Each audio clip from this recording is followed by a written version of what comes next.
When I was 10, my parents divorced. My mother left the house and disappeared. A few years later, my father married my stepmother. She was a very beautiful person and sweet as an angel to me.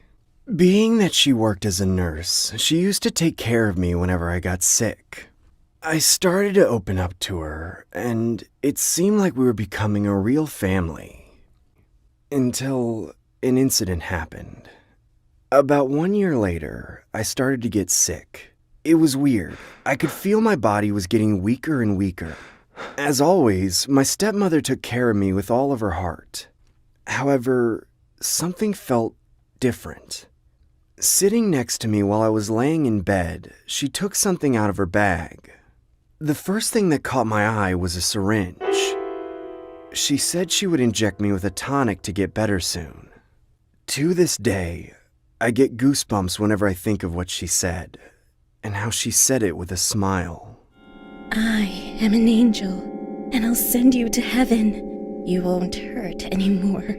After hearing that, I refused it because it felt really weird. She then kept saying it was okay and even forcibly tried to give me the injection. You need a shot now!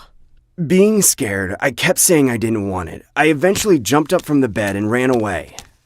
She then shouted loudly from behind, chasing me with a syringe in her hand. You can't go to heaven if you reject it like this. I ran away screaming like crazy. Ah! Just then, my father came into my room when he heard my scream and shouted at her. She screamed and rushed at him. It's time for you to leave too. She then put the needle in his throat. However, he managed to block her and knock her to the floor just before she injected it into his body. Later, my father immediately called the police and she was arrested at the scene. Being terrified, there was nothing I could do but just flop on the floor. It turned out that she tried to inject us with a drug that kills people. The cops told me that if I had taken the shot, I'd probably be dead by now.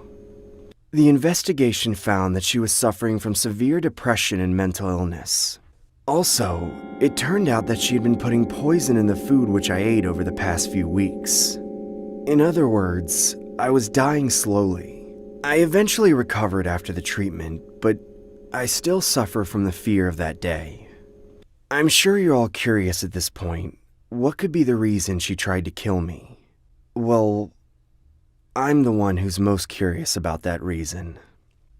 All I could say is that when she was taken away that day, she stared at me and hummed a song with a freakish, chilling smile. Knock, knock, knocking on heaven's door.